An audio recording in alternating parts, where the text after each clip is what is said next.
ये आकाशवाणी है। कोविड-19 विशेष कार्यक्रम के अंतर्गत प्रस्तुत है कोरोना वायरस संक्रमण की वर्तमान स्थिति पर चर्चा, जिसे प्रस्तुत कर रहे हैं आकाशवाणी संवाददाता सिद्धार्थ सिंह। इस कार्यक्रम में आमंत्रित स्वास्थ्य विशेषज्ञ हैं डॉक्टर नीरज निश्चल। नमस्कार श्रोताओं, आकाशवाणी के समाचार सेवा प्रभाग द्वारा कोरोना जागरूकता श्रृंखला के इस विशेष कार्यक्रम में आपका स्वागत है। और आज के इस अंक के साथ मैं हूं सिद्धार्थ सिंह। घबरा जाए जो चुनौतियों से, वो भी क्या इंसान है।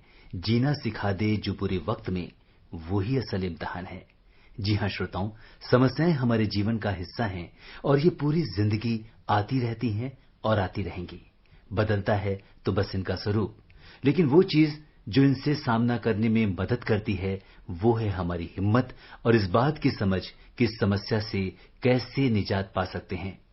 आज कोरोना महामारी के इस दौर में ये हिम्मत और समझ बहुत आवश्यक है। तभी हम कह पाएंगे कोरोना हारेगा और देश जीतेगा। और ये तभी संभव है जब आप मास्क लगाएंगे, हैंड हाइजीन के साथ सोशल डिस्टेंसिंग बनाए रखेंगे, क्योंकि बचाव और सावधानी ही कोरोना का इलाज है। श्रोताओं, कोरोना को लेकर आपके मन में चल रहे तमाम सवालों का जवाब देने के लिए हमारे आज के इस विशेष फोन इन कार्यक्रम में हमारे साथ हैं अखिल भारतीय आयुर्विज्ञान संस्थान एम्स नई दिल्ली के मेडिसिन विभाग में एसोसिएट प्रोफेसर डॉक्टर नीरज निश्चल। डॉक्टर नीरज, नमस्कार। कार्यक्रम में आपका स्वागत है। नमस्कार। श्रोताओं, आप कोरोना से संबंधित सवाल हमारे आज के एक्सपर्ट से टोल फ्री नंबर 1800-11-5767 और 0112331444 पर पूछ सकते हैं। आप हमारे ट्विटर हैंडल @AIR न्यूज पर #AskAIR पर भी अपने सवाल पोस्ट कर सकते हैं।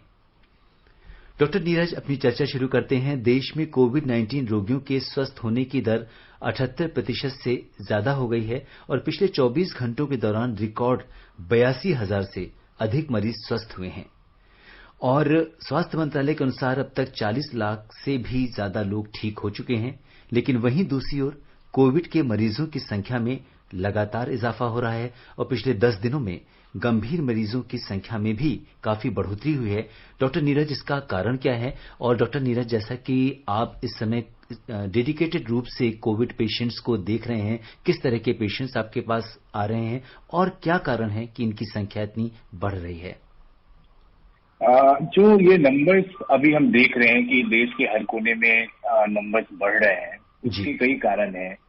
सबसे इम्पोर्टेंट कारण है कि जो लॉकडाउन खुलने के बाद लोगों ने थोड़ी सी बीमारी को लेकर लापरवाही बरतनी शुरू कर दी है। वो इस बीमारी को हल्के ढंग से लेना शुरू कर दिया है जी। लेकिन उस लापरवाही के चलते नंबर ऑफ केसेस बढ़ रहे हैं। टेस्टिंग कैपेसिटी बढ़ने के चलते भी जो भी केसेस आ रहे हैं वो सारे ऑलमोस्ट पिक हो रहे हैं। वो अपने आप में फिर नंबर्स बढ़ेंगे। और जो आप कह रहे हैं कि ऐसे अभी हम देख रहे हैं कि ज्यादा बीमार मरीज आ रहे हैं, तो जैसा कि मैंने बताया, पहले भी हमने बात की है इस बारे में कि जो भी इस बीमारी में 5 से 10% जो मरीज होते हैं वो बीमार होते हैं। तो अगर ओवरऑल नंबर्स जो केसेस के अगर बढ़ेंगे, तो अगर पहले अगर 10,000 केसेस थे, उसमें अगर आप 5 से 10% ले तो नंबर्स कम होंगे जी। और अगर अभी 1 लाख मरीज अगर हर दिन आते हैं और उसमें अगर 5 से 10% लेंगे तो नंबर्स ज्यादा होंगे। तो इसलिए जो total number of cases per day पे भी डिपेंड करता है कि ये केसेस में कितने सीवियरिटी वाले केसेस के नंबर्स कितने होंगे। तो ये सारे फैक्टर्स के चलते केसेस बढ़ रहे हैं और उसमें सीरियस केसेस के मामले हम ज्यादा देख रहे हैं जी। और डॉक्टर नीरज, जैसा कि हम देख रहे हैं कि हर दिन जो टेस्ट है उनकी संख्या बढ़ती जा रही है और सरकार का जैसे पहले टारगेट था कि 10 लाख टेस्ट प्रतिदिन हम करें, तो उसकी संख्या को भी उन्होंने पीछे छोड़ दिया है और 11 लाख से भी ज्यादा टेस्ट हम प्रतिदिन कर पा रहे हैं। तो क्या ये भी एक कारण है कोरोना के ज्यादा रोगियों का पता लगाने में? हाँ, जैसे मैंने कहा कि जो नंबर ऑफ केसेस हैं वो ज्यादा पिक हो रहे हैं क्योंकि नंबर ऑफ टेस्ट अब ज्यादा हो रहे हैं जी। और अगर नंबर ऑफ केसेस ज्यादा होंगे तो उसमें डेफिनेटली अगर परसेंटेज वाइज देखें तो नंबर ऑफ सीरियस केस अपने आप बढ़ जाएंगे, क्योंकि जो वल्नरेबल पॉपुलेशन है जी, अगर उसमें ये इन्फेक्शन जा रहा है तो उनमें बीमार होने की पॉसिबिलिटी ज्यादा रहती है, इसलिए ये नंबर्स ज्यादा हो रहे हैं जी। और अगर हम देखें कि इस समय बहुत सारे ऐसे मरीज हैं जो हॉस्पिटल में हैं और होम आइसोलेशन में हैं। जो लोग होम आइसोलेशन में हैं उन्हें क्या सावधानियां रखनी चाहिए? अगर होम आइसोलेशन में अगर परिवार के सारे लोगों को अगर इन्फेक्शन है तो डेफिनेटली लाइफ उनकी थोड़ी आसान हो जाती है कि एक दूसरे का हेल्प करके इस मुसीबत के समय को टाइड ओवर कर सकते हैं। परेशानी तब होती है कि अगर परिवार का एक सदस्य को इन्फेक्शन है, बाकियों को इन्फेक्शन नहीं है। वैसे में हमें स्पेशल सावधानी रखने की जरूरत है। घर में जो भी वल्नरेबल लोग हैं, यानी कि अगर घर में कोई एल्डरली है, कोई ऐसा है जिसको कोई पहले से कोई बीमारी हो, ऐसे लोगों को डेफिनेटली उस घर से अगर आप दूसरी जगह रख सकते हैं तो बहुत ही अच्छा है।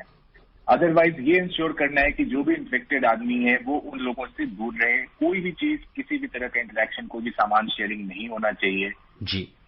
और जो भी चीजें हैं घर में, आप पेशेंट को भी मास्क पहन के रहना पड़ेगा ताकि कोई भी अगर बाई चांस गलती से भी कोई इंटरेक्शन हो तो पॉसिबिलिटी इन्फेक्शन एक दूसरे को मिलने की पॉसिबिलिटी कम रहे। प्लस जो भी चीजें उसकी अपनी डेली रूटीन की है वो उसकी अपनी होनी चाहिए, वो किसी के साथ शेयर नहीं करना चाहिए। तो इन सब मामूली बातों का ध्यान रखकर आप होम आइसोलेशन में खुद को सुरक्षित रख सकते हैं। मरीज को अपना ध्यान रखना है कि अगर उसके सांस की कोई तकलीफ हो, ऑक्सीजन सैचुरेशन लेवल अगर पल्स ऑक्सीमीटर से कम आना शुरू हो जाए तो ऐसे में डेफिनेटली उसे हॉस्पिटल की तरफ जाना चाहिए। जो भी दवाइयां खा रहे हैं आप घर होम आइसोलेशन में भी, वो भी डॉक्टरी सलाह के साथ ही ले। खुद से अपने नुस्खे न अपनाएं क्योंकि इसमें नुकसान होने के चांसेस ज्यादा है। बिल्कुल, जैसा कि डॉक्टर नीरज आपने बताया कि उसका ऑक्सीजन लेवल मरीज का मॉनिटर करते रहना चाहिए पल्स ऑक्सीमीटर से।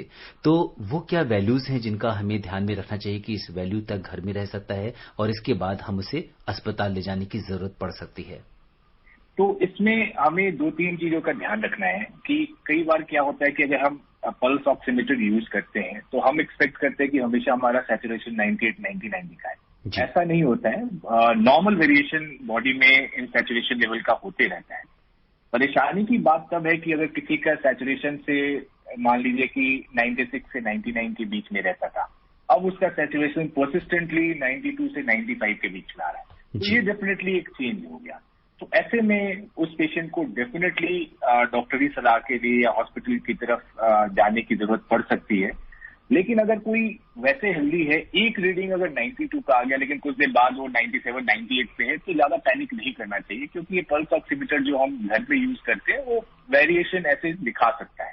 तो बहुत जरूरी है कि अगर परसिस्टेंटली जो बेसलाइन आपका सैचुरेशन था उससे नीचे की तरफ ये जाते जाए तो आपको डॉक्टरी सलाह की जरूरत है, हॉस्पिटल जाने की जरूरत है। अगर सांस लेने में आप तकलीफ फील कर रहे हैं, खांसी की फ्रीक्वेंसी बढ़ रही है, बुखार तेज हो रहा है, तो ऐसी सिचुएशन में आपको इररिस्पेक्टिव ऑफ कि कितना सैचुरेशन है आपको डॉक्टरी सलाह की जरूरत पड़ सकती है। अगर 94 के नीचे सैचुरेशन जाते जा रहा है तो डेफिनेटली आपको हॉस्पिटल तुरंत जाने की जरूरत है। जी। और डॉक्टर नीरज, क्या आपका ये भी ऑब्जर्वेशन है कि जो कोरोना के मरीज होते हैं उनमें अगर ऑक्सीजन सैचुरेशन लेवल डाउन होता है तो क्या ये एब्रप्टली बहुत तेज गति से नीचे जाता है? तो ये कोरोना वायरस बीमारी जो है, ये कोविड-19 काफी अनप्रेडिक्टेबल बीमारी है जी। इसलिए इस बीमारी को कभी हल्के में लेने की गलती न करें। कई बार मरीज जो है आराम से ठीक हो जाता है, कोई परेशानी नहीं होती है। कुछ ऐसे मरीज हैं जो कि इस समय बिल्कुल ठीक दिख रहे हैं और अगले 3-4 घंटे में इतने बीमार हो जाते हैं कि उन्हें आईसीयू में भर्ती होने की जरूरत पड़ती है जी। तो इसलिए बहुत जरूरी है कि एक फिक्स पैटर्न में न जाए। कुछ लोग ठीक हो जाते हैं तो उनको लगता है कि ये हॉक्स है, ये बीमारी तो कुछ है ही नहीं, लेकिन जो एक्चुअल में बहुत बीमार पड़ते हैं, जो अपनी जान गंवा बैठते हैं, उनके घर वालों से अगर आप बात करें तो पता चलेगा कि ये बीमारी कितनी खतरनाक हो सकती है। इसलिए बहुत जरूरी है कि हम सावधानी लें और ये बीमारी किसी भी सेकंड खराब हालत में आपको ले जा सकती है, तो इसमें लापरवाही बरतने की जरूरत नहीं। अच्छा डॉक्टर नीरज, जैसे कि आपने बताया कि आप डेडिकेटेड कोरोना पेशेंट्स को इस समय उनकी सेवा में, आप एक कोरोना वॉरियर हैं, उनकी देखभाल कर रहे हैं, तरह तरह के पेशेंट आपके पास अस्पताल में, एम्स में आ रहे हैं। आप क्या कुछ नए लक्षण उनके अंदर देख रहे हैं? जो लक्षण जो पहले से डिस्क्राइब है उसमें कोई खास बदलाव नहीं है, बट डेफिनेटली हम ऐसे कुछ मरीज जरूर देख रहे हैं जिसमें कोविड-19 जो है, जिसमें बेसिकली हम ये रेस्पिरेटरी इन्फेक्शन की तरह ट्रीट करके चलते हैं, तो उनमें रेस्पिरेटरी साइंस न होके बाकी जो एक्स्ट्रा पल्मोनरी मैनिफेस्टेशंस भी देखने में आ रहे हैं। जैसे कोई पेशेंट स्ट्रोक के साथ आ गया, किसी पेशेंट को पल्मोनरी एम्बोलिज्म हो गया, इस तरह के पेशेंट्स भी देखे जा रहे हैं। अब ये कहना मुश्किल है कि ये सारे कॉम्प्लिकेशन कोविड के चलते हो रहे हैं या वो वैसे ही उस मरीज में ये बीमारी होती, कोविड जस्ट एक चांस फाइंडिंग है। तो इस तरह के जो अभी जो क्लियर कट इन्फॉर्मेशन कि ये कोविड के चलते कॉम्प्लिकेशंस हो रहे हैं या कि वो एक अलग बीमारी है और कोविड एक सेपरेट बीमारी है, ये कहना मुश्किल है। तो कई बार हम ऐसे पेशेंट्स देखते हैं जो कोविड के लिए एसिम्प्टोमेटिक है लेकिन इस तरह के कॉम्प्लिकेशंस के साथ आते हैं।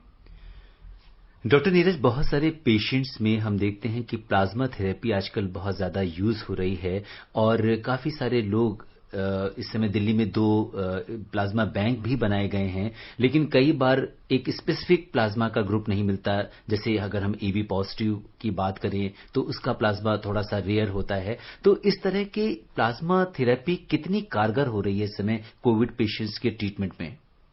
देखिए, प्लाज्मा थेरेपी को लेकर लोग काफी ज्यादा कहने का मतलब कि लोग बिल्कुल पागल हो जाते हैं। अगर प्लाज्मा नहीं मिलेगा तो उन्हें लगता है कि उनका मरीज नहीं बचेगा। तो ये धारणा बहुत ही गलत है। जो भी हम अभी थेरेपी की बात करें कोविड-19 में, ये मैक्सिमम अभी तक किसी में हम ये नहीं कह सकते कि 100% कारगर तरीका है। प्लाज्मा थेरेपी को भी लेकर काफी कंफ्लिक्टिंग रिपोर्ट्स आ रहे हैं और जो मैक्सिमम अभी तक हमने देखा है कि प्लाज्मा मैक्सिमम जो लोगों में देने की हम कोशिश करें वो जरूरी नहीं है। कुछ सिलेक्ट लोगों में जो अर्ली पार्ट ऑफ बीमारी जो उसमें एंटीबॉडी लेवल प्लाज्मा जो हम दे रहे हैं पेशेंट को, उसमें कितना एंटीबॉडी है प्लस पेशेंट का एंटीबॉडी लेवल है कुछ या नहीं है, कई चीजों को डिसाइड करते हुए हम एक सिलेक्ट ग्रुप ऑफ पेशेंट में ही इसका फायदा देखते हैं। अदरवाइज ये रैम्पेंटली हर किसी को देने की जरूरत नहीं है और उससे उल्टा नुकसान भी हो सकता है। तो इसलिए प्लाज्मा थेरेपी को लेकर लोगों को इतना ज्यादा भागदौड़ करने की जरूरत नहीं होनी चाहिए और एक सिलेक्ट ग्रुप ऑफ पेशेंट्स में कारगर हो सकता है। जी डॉक्टर नीरज, और जैसा कि देखा भी जा रहा है कई बार पीयर ग्रुप से एक प्रेशर आता है, पेशेंट्स बहुत ज्यादा चाहते हैं कि इनको जल्दी से प्लाज्मा चढ़ा दिया जाए ताकि कोई दूसरी कॉम्प्लिकेशन ना हो, लेकिन आपने जो बातें बताई वो बहुत महत्वपूर्ण है और हमारे जो श्रोता इस सब बातों को सुन रहे हैं उन्हें इसके बड़ी मदद मिलेगी इस बात को डिसाइड करने की। और आप ये बताइए डॉक्टर साहब कि कितने दिनों में एंटीबॉडीज हमारे शरीर में डेवलप होना शुरू हो जाती हैं अगर हमें कोरोना हो जाता है तो? अगेन इस बीमारी के साथ एक ये भी परेशानी है कि अभी तक जो एंटीबॉडी लेवल डेवलपमेंट का जो क्या पैटर्न होगा, कितने लोगों में कितने दिन में बनेगा, कितने दिन तक ये एंटीबॉडी बॉडी में मेंटेन रहेगा, वेदर ये प्रोटेक्टिव होगा नहीं होगा, इसके बारे में अभी तक भी क्लैरिटी नहीं है। इन स्पाइट ऑफ कि ये बीमारी ऑलमोस्ट 9-10 महीने पुरानी है, फिर भी इसमें अभी तक कोई क्लैरिटी नहीं है। नॉर्मली किसी भी वायरल इन्फेक्शन के बाद जो इनिशियल एंटीबॉडीज जो होते हैं आईजीएम टाइप के, वो पहले हफ्ते में बनने शुरू हो जाते हैं, उसके बाद आईजीजी हो जाता है। लेकिन इस बीमारी में अभी तक हमें क्लियर कट पैटर्न नहीं है। नॉर्मली हम एक्सपेक्ट करते हैं कि दूसरे से तीसरे हफ्ते के बाद आईजीजी लेवल बिल्डअप होना शुरू हो जाता है, जो कि प्रोटेक्टिव लेवल हो सकता है। लेकिन कई ऐसे मरीज होते हैं जो 3-4 हफ्ते बाद भी उनमें एंटीबॉडी देखने को नहीं मिलता है या फिर एंटीबॉडी बना एंटीबॉडी गायब हो गया। तो अभी इसमें कोई फिक्स डेट या कितने टाइम में बनेगा ये कहना बहुत मुश्किल है। अच्छा डॉक्टर नीरज, जैसे किसी कोई कोरोना का मरीज है, उसमें जिस दिन से सिम्टम आता है या जिस दिन उसने जांच कराई, उसे कितने दिन तक आइसोलेशन में रहना है और परिवार के लोगों से वो दोबारा कब मिल सकता है, इसका जो पीरियड है वो हम कैसे डिसाइड करते हैं? तो नॉर्मली जो हमने जो डिस्चार्ज क्राइटेरिया जो भी आप देखेंगे जो आईसीएमआर ने भी रिलीज किया था, उसमें हम नॉर्मली जो सिम्टम ऑनसेट से 10 दिन बाद या फिर लास्ट 3 दिन में एटलीस्ट पेशेंट एसिम्प्टोमेटिक हो, उसके बाद हम डिस्चार्ज करते हैं पेशेंट को जी। और उसके बाद ये हम सजेस्ट करते हैं कि आप हफ्ते भर और बाकी लोगों से अलग रहें, अपने आप को बाकियों से अलग रखें। तो एक तरह से रफली 17 दिन का जो इंटरवल है वो हम मान के चलते हैं। उसके बाद नॉर्मली पेशेंट किसी भी वे में इन्फेक्शियस नहीं होता है और वो अपना रूटीन काम कर सकता है। लेकिन हमें ध्यान रखना है आप इन्फेक्शियस नहीं हो सकते हैं, लेकिन फिजिकली आप जो है अपने हाथों पे, अपने कपड़ों पे, इन सब पे इस वायरस को कैरी करके दूसरे को फिर भी इन्फेक्ट कर सकते हैं जी। तो आपको इन्फेक्शन होने के बाद भी ये जो कोविड एप्रोप्रिएट बिहेवियर की बात करते हैं उसको फिर भी आपको फॉलो करना पड़ेगा। और अगर कोई व्यक्ति होम आइसोलेशन में है, कोई मरीज, और उसके बाद उस पर भी सेम प्रोटोकॉल लागू होगा? बिल्कुल, ये सेम प्रोटोकॉल सभी पे लागू होगा कि इतने दिन के बाद हम नॉर्मली मानते हैं कि वो इंसान नॉन इन्फेक्शियस हो चुका है जी। और डॉक्टर नीरज, इस समय बहुत सारे श्रोता हैं जो आपसे सवाल करना चाहते हैं और हमारे साथ रायबरेली उत्तर प्रदेश से रामशंकर बाजपेयी जी कार्यक्रम में जुड़ चुके हैं। हेलो जी बाजपेयी जी, नमस्कार। कार्यक्रम में आपका स्वागत है जी। सर मैं ये पूछना चाहता था जी आवाज आ रही है? जी, आवाज आ रही है आपकी। जी, अपना सवाल पूछिए। जो देहातों में तो कोरोना फैलता जा रहा है जी सरकार के ही प्रयासों के बावजूद भी जो है स्थानीय जनता है या स्थानीय के सब लोग उस तरह उसको जो है ले नहीं रहे हैं कि जो है मास्क लगाया गया ये, तो इस पे कोई कड़ी कार्रवाई की है? जी बिल्कुल डॉक्टर नीरज, इस समय देश के शहर में ही नहीं बल्कि हम देखें तो बहुत ग्रामीण इलाकों में, रूरल एरियाज में भी कोरोना अपना पांव पसार रहा है। तो ऐसे में क्या सावधानी रखनी चाहिए और किस तरह से हम इसका बचाव कर सकते हैं? देखिए, जैसे कि इन्होंने खुद ही बताया कि एक कड़ी कानून या कुछ कार्यवाही करनी चाहिए ताकि जो लोग इस रूल को, जो मास्क पहनने की बात है, बेवजह भीड़ नहीं करे उसकी बात है, बेवजह घर से बाहर न निकले उसकी बात है, हैंड हाइजीन से रिलेटेड बात है, तो ये सारे जो बिहेवियर है ये कोई सरकार आपके अंदर नहीं फील कर सकती। ये फीलिंग आपके अंदर खुद से लानी पड़ेगी कि भाई हमें खुद सुरक्षित रहना है और अपने साथ वालों को सुरक्षित रखना है। अब डंडे की चोट पे कब तक आपके पीछे कोई जा सकता है? तो ये एक बिहेवियर मॉडिफिकेशन जो है, जब तक हम अपने अंदर नहीं लाएंगे, चाहे वो गांव हो, शहर हो, हर जगह ये बिहेवियर मॉडिफिकेशन की जरूरत है और वो हमें खुद लानी पड़ेगी। वो कोई सरकार, कोई पुलिस, कोई नहीं ला सकता। तो हमारी ये जिम्मेवारी होनी चाहिए कि हम खुद को सुरक्षित रखें और हम अपने आसपास वालों को सुरक्षित रखें। जी। और डॉक्टर नीरज, अब उत्तर प्रदेश के बाद हम रुख करते हैं उड़ीसा का, जहां से हमारे साथ कार्यक्रम में जुड़ गए हैं बुल्लू पटनायक जी। हेलो बुल्लू जी, नमस्कार। कार्यक्रम में आपका स्वागत है। नमस्कार। My question is Yes. My name is Bulu Patnaik, Keonjhar district, Odisha state. Yes, sir. What is your question? My question: what are the major symptoms of COVID-19? Major symptoms. Okay, Dr. Neeraj, he wants to ask what are the major symptoms of COVID-19? So again, this he can get it from any of the major source of information, but I will just repeat these things. So fever, cough, body ache, malaise, loss of taste, loss of smell. So basically it's just like any other viral illness. So just like any other virus, when you have fever, cough, body ache, sore throat, even loss of smell and loss of taste that you can experience in any of viral illness. So these are very non-specific complaints. So if you ask me what is the most specific complaint from which you can diagnose a COVID, no, there is no specific complaint which can specifically diagnose COVID. But yes, if you have come in contact with COVID patients or you have been in a place where you know the prevalence of COVID has been very high, and if you develop these symptoms, then these can point towards that, yeah, you may have COVID-19 and that warrants a test. Right, sir. Dr. Neeraj, जैसा कि हम आपसे पहले बात कर रहे थे कि आप इस समय डेडिकेटेड रूप से कोविड मरीजों को देख रहे हैं, उनकी देखभाल कर रहे हैं, उनका इलाज कर रहे हैं, आप उन ऐसे रोगियों की मानसिक स्थिति किस तरह की देखते हैं? क्योंकि कोविड को लेके एक सोशल स्टिग्मा भी है और बहुत सारे लोगों के अंदर एक, पहले तो कोविड एक, जैसे कहते हैं हम कि ये बीमारी हमारे शरीर पर तो प्रभाव डालती है लेकिन उतना हमारे मन या मानसिक रूप से हमें परेशान करती है। तो ये मानसिक जो परेशानी ऐसे मरीजों को जो झेलना पड़ रहा है, उसमें सबसे इम्पोर्टेंट तो एक डर है कि भाई ये बीमारी मुझे हो गई है, इसका क्या आउटकम होगा, क्या मैं बचूंगा, क्या कॉम्प्लिकेशंस होंगे, इसको लेकर एक मरीज भयभीत होता है। उसके बाद कोविड वार्ड में जब भर्ती होता है तो एक तरह से बाहरी दुनिया से उसका सारा कांटेक्ट खत्म हो जाता है। आसपास के जो मरीज हैं और प्लस जो भी हेल्थ केयर वर्कर्स हैं वो पीपी किट्स में दिखेंगे, तो एक मन में एक जो बाहरी दुनिया से कटे होने का एक फीलिंग आता है। उसके चलते काफी ज्यादा साइकोलॉजिकल इफेक्ट होता है, डर प्लस एक बाहरी दुनिया से कटने का ही। तो ये पेशेंट के मानसिकता पे काफी असर करता है। तो as a health care worker हम उन्हें कंफर्ट दिलाने की कोशिश करते हैं। जैसे एम्स के जो ट्रॉमा सेंटर, जो कोविड सेंटर है, उसमें हमने फैसिलिटी बना रखी है, कम्युनिकेशन टीम है जिसकी कोशिश रहती है कि हर पेशेंट के बारे में रिश्तेदारों को इन्फॉर्म किया जाए, उनको वीडियो कॉल के थ्रू बात कराया जाए, फोन के थ्रू बात कराया जाए, ताकि वो कभी कटे हुए फील न करें और जो भी हेल्थ केयर वर्कर्स हैं वो उनसे बात करते रहते हैं, उनको समझाते रहते हैं कि नहीं सब ठीक होगा, हम ठीक कर रहे हैं। तो इससे डेफिनेटली उन पर फर्क पड़ता है। बट कोविड-19 बीमारी जरूर हर मरीज को मानसिक रूप से परेशान करता है और काफी गहरा असर छोड़ता है। जी। और डॉक्टर साहब, जैसा कि आपने कहा कि बहुत सारे लोग मास्क कभी भी नहीं लगाते हैं और ये हम नागरिकों की जिम्मेदारी है कि हम मास्क लगाएं। मैं आपसे ये पूछना चाहता हूं कि जैसे आप कोविड वार्ड्स में जब रहते हैं तो आप लोगों को पीपीई किट पहनना पड़ता है, तो कितना मुश्किल होता है किसी पीपीई किट को पहनना? उसमें भी तो बहुत परेशानी होती होगी।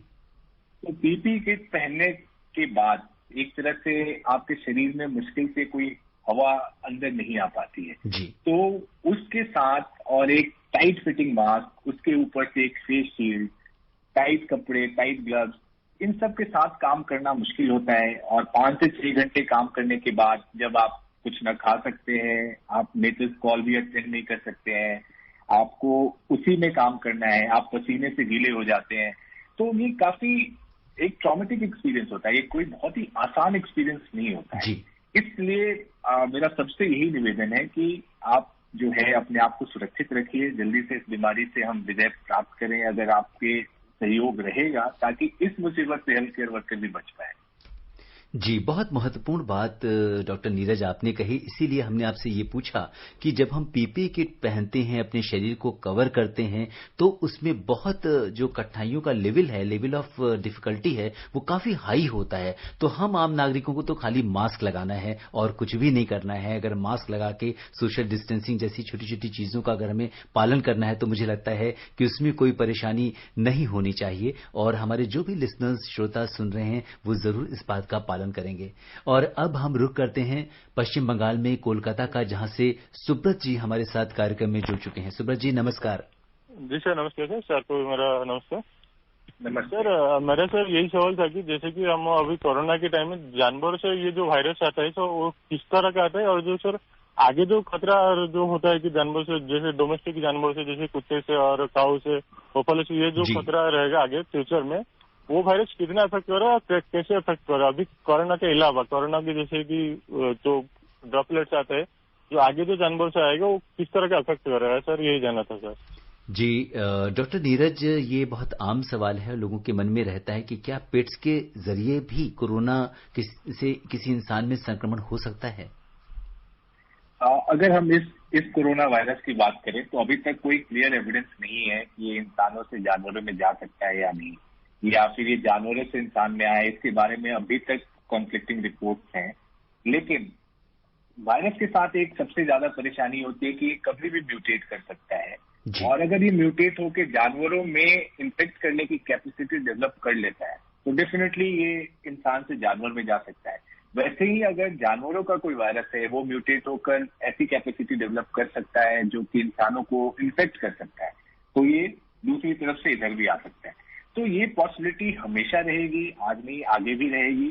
तो इसलिए बहुत सावधानी हमें बरतनी चाहिए कि हम जब भी किसी भी, चाहे वो पेट ही क्यों ना हो, जब भी इंटरेक्ट करते हैं तो एक केयर लेना हमारी रिस्पॉन्सिबिलिटी है, हमें ध्यान रखना चाहिए। जी। और जो श्रोता हमसे अभी भी जुड़े हैं उन्हें हम बता दें कि आज के कोविड-19 के इस विशेष फोन इन कार्यक्रम में हमारे साथ हैं अखिल भारतीय आयुर्विज्ञान संस्थान एम्स नई दिल्ली के मेडिसिन विभाग में एसोसिएट प्रोफेसर डॉक्टर नीरज निश्चल। और अब हम रुख करते हैं कर्नाटक में बैंगलोर का, जहां से हमारे साथ श्रीकांत जी जुड़ चुके हैं। श्रीकांत जी नमस्कार, कार्यक्रम में आपका स्वागत है। नमस्कार आपको भी, डॉक्टर साहब को भी। डॉक्टर साहब ये पूछ रहे हैं, जैसे जनरली सुनते 10-12 दिन में कोरोना के पेशेंट ठीक हो जाते हैं, मगर हमारे मित्र तो कोरोना से ग्रसित हैं, 3 सप्ताह से अस्पताल में हैं और 2 सप्ताह से वेंटिलेटर पे हैं। डॉक्टर बोलते हैं अभी 10 दिन और वेंटिलेटर पे रहेंगे और उनको 1 सप्ताह से होश भी नहीं है। तो क्या समझा जाए डॉक्टर साहब? और न कोई वीडियो कॉलिंग न और कुछ। बम्बई के 7 हिल्स अस्पताल में है। डॉक्टर साहब प्लीज कुछ जरा बताइए, धन्यवाद। जी डॉक्टर नीरज, बहुत सारे ऐसे पेशेंट्स हैं, जैसा कि पहले भी हम लोग बात कर रहे थे और आपने हमें बताया भी कि जिस तरह से एम्स में, ट्रॉमा सेंटर में या डेडिकेटेड कोविड जो वार्ड्स हैं, उसमें लोगों से मानसिक स्थिति से उबारने के लिए, उनको बाहर की दुनिया से कनेक्ट करने के लिए आप वीडियो कॉन्फ्रेंसिंग से द्वारा बात कराते हैं। लेकिन कई बार मरीज जो है वो गंभीर स्थिति में पहुंच जाते हैं, कुछ लोग वेंटिलेटर पे भी चले जाते हैं, तो गंभीर स्थितियां कब उत्पन्न होती हैं? तो जैसा मैंने बताया कि 5 से 10% मरीजों में ये स्थिति गंभीर हो सकती है और उनमें से करीब 3 से 4% ऐसे भी हो सकते हैं जिनको आईसीयू केयर की जरूरत पड़े और उनमें से वेंटिलेटर पे जाने की नौबत आ जाए। तो एक बार जब पेशेंट अगर वेंटिलेटर पे जाता है तो ऐसे मरीज की हालत नॉर्मली ज्यादा खराब होती है। तो ऐसे में कितने दिन में रिकवर करेगा ये कहना बहुत मुश्किल है, कितने % रिकवर कर पाएंगे ये भी कहना मुश्किल है। इसलिए हम बार बार यही दोहराते हैं कि इस बीमारी को लेकर लापरवाही नहीं करें। जो ठीक हो गए वो अच्छी बात है, लेकिन जो अनफॉर्चुनेट लोग ठीक नहीं हो पाते हैं उनके परिवारों पे क्या असर आता है, जैसे ये इनके मित्र वेंटिलेटर पे इतने दिन से पड़े हैं, इनकी मानसिक स्थिति कैसी दिख रही है। तो इसलिए यही कहना है कि इसमें कुछ प्रेडिक्ट करना मुश्किल है कि किसकी बीमारी ज्यादा खराब हो जाएगी और जिसको वेंटिलेटर पे जाने की नौबत आ जाएगी, और वेंटिलेटर पे जाने के बाद कितने दिन में आप ठीक होंगे ये बहुत क्लियरली कहना मुश्किल होता है। डॉक्टर नीरज, अगर आप संक्षेप में बता पाएं कि वेंटिलेटर किस तरह से काम करता है, हमारे शरीर में किस तरह सहायता करता है वो? तो वेंटिलेटर एक मशीन है कि जैसे अगर फेफड़े में आपके इन्फेक्शन होता है, चलो कोविड-19 के अलावा और भी कई कंडीशन में आपके फेफड़े ठीक से काम नहीं कर रहे हैं, आप ऑक्सीजन सैचुरेशन मेंटेन नहीं कर पा रहे, तो वेंटिलेटर आपको टेम्पररी आपके एक फेफड़े की तरह काम करता है, आपके शरीर में ऑक्सीजन पहुंचाने का काम करता है। तो डेफिनेटली वेंटिलेटर कभी भी आपके नेचुरल लंग्स की जगह नहीं ले सकता है जी। ये उतने दिन तक ही सपोर्ट कर सकता है जितने दिन के लिए आपके लंग्स काम नहीं कर रहे और रिकवर करने का टाइम। तो अगर लंग्स रिकवर ना करे तो वेंटिलेटर लाइफ लॉन्ग हम यूज नहीं कर सकते हैं, उसके अपने कॉम्प्लिकेशंस हैं। तो हमें ध्यान देना पड़ता है कि किस पेशेंट्स में हमें वेंटिलेटर यूज करना है। और अगर हम देखें तो वेंटिलेटर आम जो परिजन होते हैं, जब भी हम सुनते हैं कि किसी मरीज को वेंटिलेटर पे अब कर दिया गया है तो बहुत ही लोग घबरा जाते हैं और ये इस बात का परिचायक होता है कि वो बहुत ही गंभीर स्थिति में है। इसके बारे में क्या कहेंगे आप? हाँ, नॉर्मली जो हम पेशेंट्स को वेंटिलेटर पे डालते हैं उनको उन्हीं को डालते हैं जिनको हम और किसी वे में उनकी बॉडी में ऑक्सीजन लेवल हम मेंटेन नहीं कर पा रहे हैं।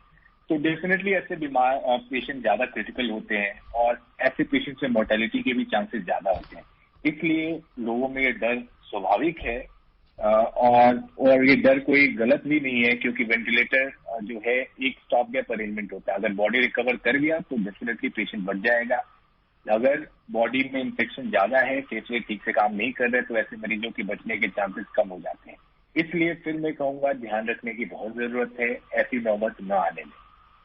जी बिल्कुल। और डॉक्टर साहब, इस समय 2 टेस्ट जो महत्वपूर्ण चल रहे हैं, आरटी-पीसीआर और रैपिड एंटीजन टेस्ट, इसके अलावा क्या हम एक्सरे से भी पता लगा सकते हैं किसी व्यक्ति में कोरोना की पुष्टि कर सकते हैं?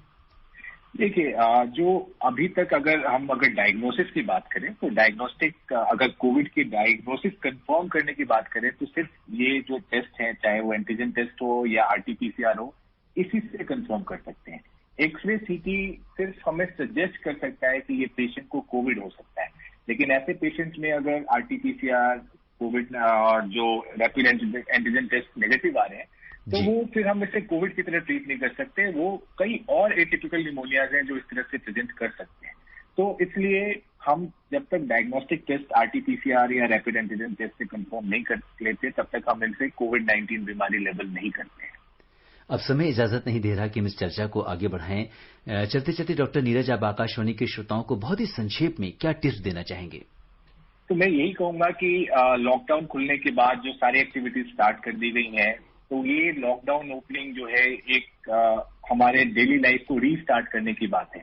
लेकिन ये वायरस हमारे आसपास छुपा हुआ है। ये हमारी रिस्पॉन्सिबिलिटी है कि हम अपने आप को सुरक्षित रहते हुए इस वायरस को एक तजब्बु देते हुए, एक रिस्पेक्ट देते हुए इसके साथ सर्वाइव करना सीखें। और उसके लिए बहुत जरूरी है कि हम जो वैक्सीन का इंतजार कर रहे हैं उसका इंतजार न करके ये जो सोशल वैक्सीनेशन का कॉन्सेप्ट है, ये कोविड अप्रोप्रिएट बिहेवियर की जो हम बात करते हैं, social distancing, hand hygiene, mask. Doctor Neeraj, अब समय समाप्त हो रहा है। कोविड-19 के इस विशेष कार्यक्रम से जुड़े और आपने हमारे श्रोताओं के प्रश्नों का उत्तर दिया, आपका बहुत बहुत धन्यवाद। श्रोताओं, आज के अंक में बस इतना ही। चलते चलते आपसे यही कहेंगे कि आप स्वस्थ और सुरक्षित रहते हुए दूसरों को भी सुरक्षित रखें। इसी कामना के साथ दीजिए मुझे अनुमति। नमस्कार। कोविड-19 विशेष कार्यक्रम के अंतर्गत अभी आप सुन रहे थे कोरोना वायरस संक्रमण की वर्तमान स्थिति पर चर्चा, जिसे प्रस्तुत कर रहे थे आकाशवाणी संवाददाता सिद्धार्थ सिंह। इस कार्यक्रम में आमंत्रित स्वास्थ्य विशेषज्ञ थे डॉक्टर नीरज निश्चल। ये कार्यक्रम आकाशवाणी के समाचार सेवा प्रभाग द्वारा प्रस्तुत किया गया। इसे आप हमारे mobile app news on AIR पर भी सुन सकते हैं। इस कार्यक्रम के संबंध में अपनी प्रतिक्रिया आप हमें ईमेल कर सकते हैं। पता है AIRNSDtalks@gmail.com।